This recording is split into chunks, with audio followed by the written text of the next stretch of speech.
ថៃនោះមានរូបសំណាក់ស្ពាន់របស់គាត់ទៀតផងលោកមនុស្សដែលរសានដែរនៅខាងក្រៅដូចខ្ញុំអញ្ចឹង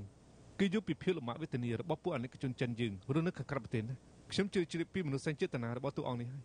ចំណែកខ្ញុំវិញខ្ញុំគឺជាមនុស្សបែបនេះឯងដូច្នេះខ្ញុំសូមប្រាប់អ្នកស្រីឬបងធំខាងសានអត់មានខ្ញុំប្រមាណទេអូអញ្ចឹងកិច្ចសន្យានេះខ្ញុំចូលចិត្តរឿងបែបនេះណាកិច្ចសន្យារបស់អ្នកខ្ញុំចង់ហើយសេឡុងខ្ញុំមិនដឹងជាគួរនិយាយថាម៉េចទេខ្ញុំពិតជាសប្បាយចិត្តខ្លាំងណាស់បើសិនជាលោកអាចសហការជាមួយក្រុមហ៊ុនយើងខ្ញុំនេះគឺជាកិត្តិយសរបស់ក្រុមហ៊ុនយើងហើយអូអរគុណនាងមានផ្ទៃពោះអញ្ចឹងមិនចាំបាច់ទទួលខ្ញុំទេអូមិនអីទេធ្វើការច្រើនគឺមានផលឲ្យចំពោះខ្ញុំទេសេឡុងអញ្ចឹងចាំដល់ពេលប្រពន្ធលោកឆ្លងទន្លេហើយចាំទៅហុងកុងទៅអស់ទេចុះកិច្ចសន្យាទៅអូនអាចមើលថែខ្លួនឯងបានសេឡុងបងមិនបាច់បារម្ភពីអូនទេ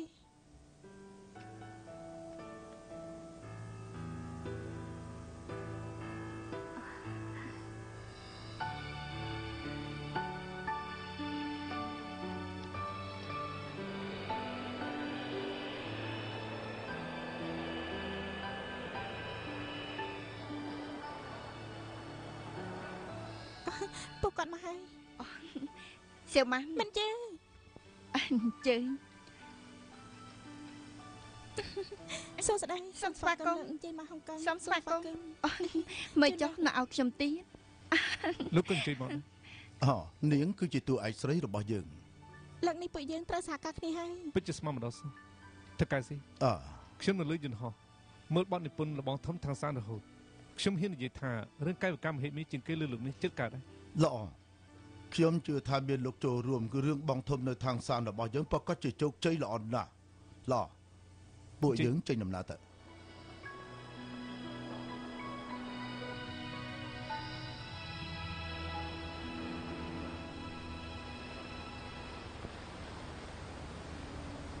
មកសេឡុងអញ្ជើញ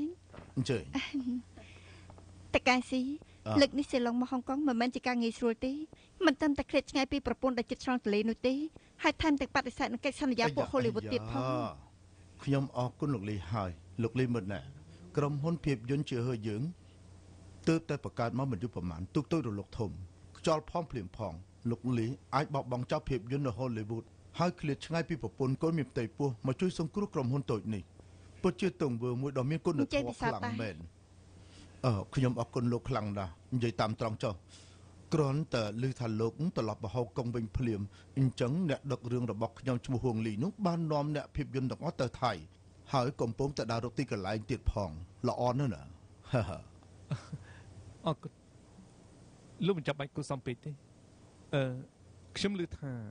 រឿងអ្នកក្លាហានរបស់ហុងកុងឆ្នាំនេះនៅហុងកុងនៅតំបន់អាស៊ីអាគ្នេយ៍លក់សមុទ្រដាច់ណាខ្ញុំចង់ពឹង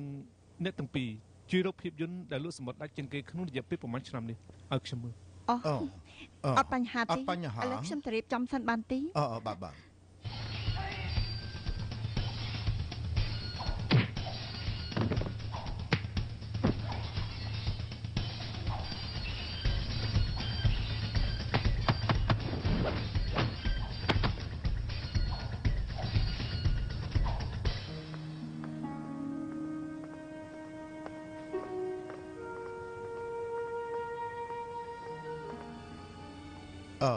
លោកលីតើកែស៊ីខ្ញុំថាចង់មើលកុនដែលល្អជាងគេមើលកលោកយកកុនអត់បែបនេះយកមកឲ្យខ្ញុំមើលចឹងមិនលាក់បាំងលោកទេរឿងទាំងអស់នេះគឺជារឿងល្អជាងគេនៅហុងកុងអញ្ចឹងតើបានជាពួក Hollywood មិនគិតពីភាពយន្តរបស់ហុងកុងតើសោះខ្ញុំចង់ស្ដាប់យោបល់របស់លោកកិនប្រមាណរឿងដែលយើងមើលថ្ងៃនេះគ្រប់រឿងសិតតែវាយទៅវាយមកដូចគ្នាដែរទូឯកទូរងទូប្រុសទូស្រីបាក់ត្បូងបាក់ជើងសិតតែវាយដូចគ្នាម្យ៉ាងទៀតជប់គ្នាគឺវាយជប់គ្នាគឺសម្លាប់គ្នានេះមិនមែនជាស្មារតីវិជាគុណរបស់ប្រទេសចិនទេ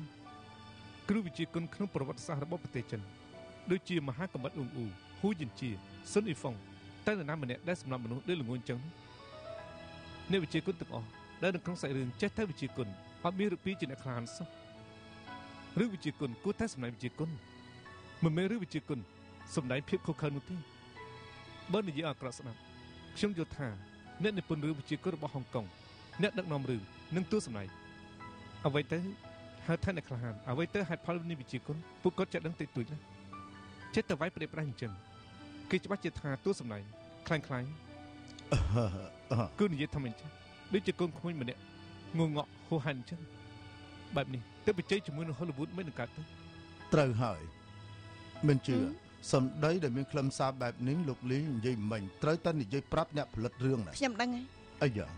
ជាហើយើងចង់ថតរឿងវិជាគុណលេខ1ត្រូវចាប់ផ្ដើមថតពីពេលនេះណាមែនក្រែងពួកលោកដឹកនាំរឿងទៅប្រទេសថៃអស់ហើយពេលណាទៅឲ្យខ្ញុំទៅគឺអញ្ចេះទីតាំងនៅប្រទេសថៃវាពិបាកបន្តិច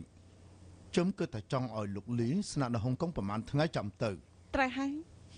ខ្ញុំមកហុងកុងមិនមែនមិនសោយសក់ទេខ្ញុំចង់ទៅកន្លែងថតកុនរបស់ពួកលោកបានមិនជឿកត់សបុតយន្តហោះទៅថៃភ្លាមទៅចាខ្ញុំទៅរៀបចំឥឡូវនេះនៅមានទៀតតកែស៊ីខ្ញុំមកហុងកុងមិនមែនដើម្បីតែរកលុយទេហើយក៏មិនមែនចង់ថតរឿងអ្នកគុណនិយមចេះតែវាយប្រេះផ្ដាស់ដូចជាអមាញ់មិញនោះដែរខ្ញុំសង្ឃឹមថាអាចថតចេញជាភាពយន្តដែលមិនត្រឹមតែសាច់រឿងល្អទេថែមទាំងអាចធ្វើឲ្យទស្សនិកជនរបស់យើងមានសភាពមិនអាចបំភ្លេចបានចេះតែនឹកឃើញឡើងវិញជារឿងរហូតនេះក៏ជាអ្វីដែលក្រុមហ៊ុនជាហឺចង់បានដែរណាឡូដើម្បីឲ្យការសហការយើងបានសម្រេចខ្ញុំមានលក្ខខណ្ឌបន្ថែមមួយទៀតខ្លាចតែពេលលោកស្ដាប់ទៅមិនសមហេតុផលនិយាយទៅខ្ញុំសង្ឃឹមថាក្នុងដំណាក់កាលថតកុនខ្ញុំចង់បានសិទ្ធិដូចជាអ្នកដឹកនាំរឿងចឹង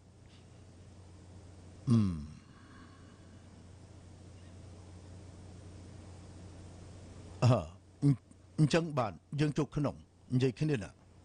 អញ្ចឹង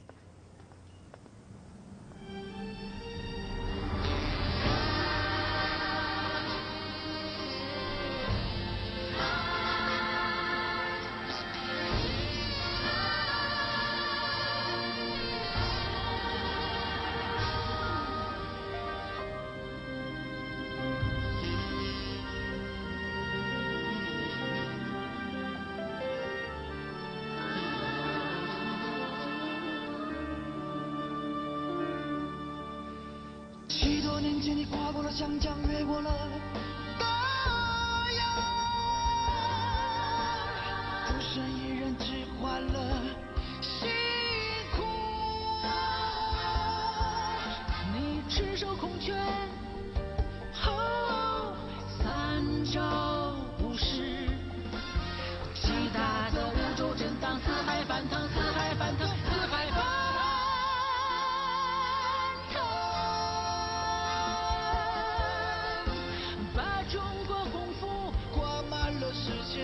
这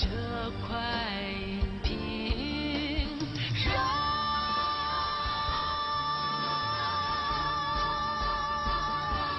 宇宙的有你，城市中感动，记住他的怪吼，记住他的拳头，记住他的怪吼，记住他的拳头，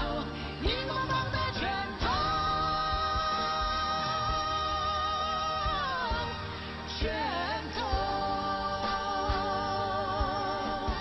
记住他的怪吼，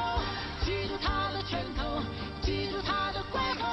记住他的拳头，荧光棒的拳头，拳头。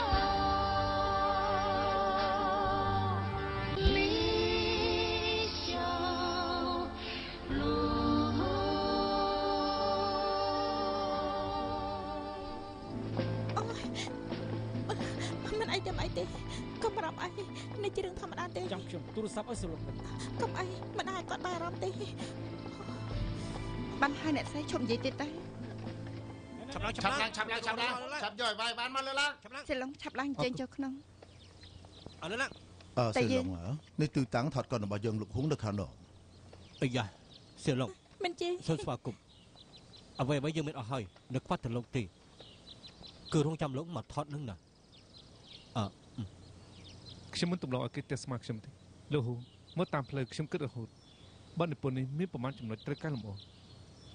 មក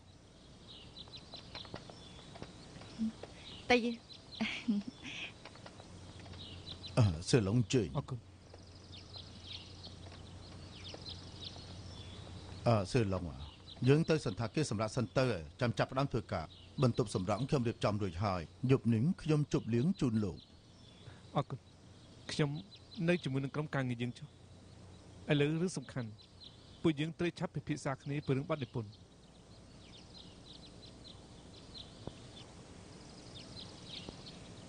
មកខាងនេះអូមីកាចង់និយាយជាមួយបងឆាប់មកលីឡាមក ហ៎ ឆាប់ឡើង ស្អីគេ តើកែស៊ីខ្ញុំចង់និយាយពីបាត់និពន្ធនេះជាមួយសមាជិកទាំងអស់ បាន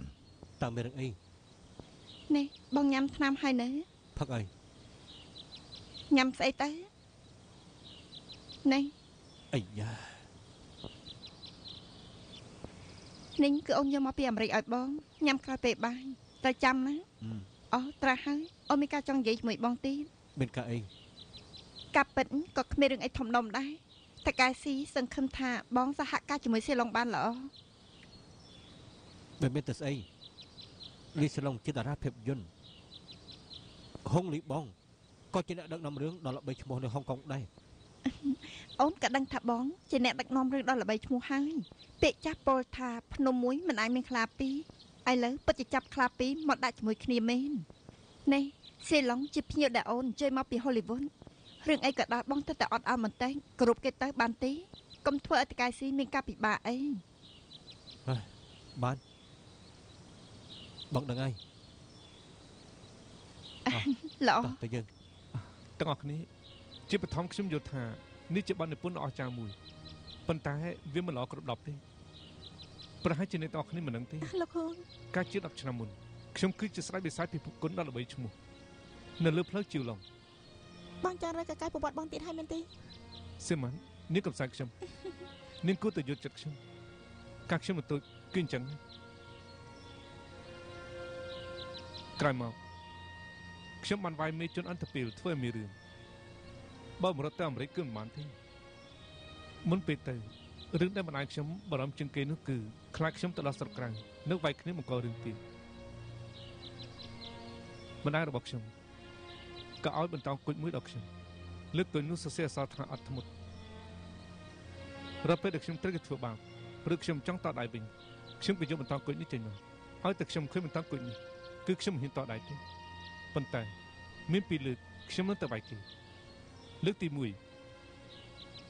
គឺខ្ញុំមើលឃើញដល់ផ្ទាល់ភ្នែកជនជាតិស្បែកសអាមេរិកកាំងប្រមាណនេះ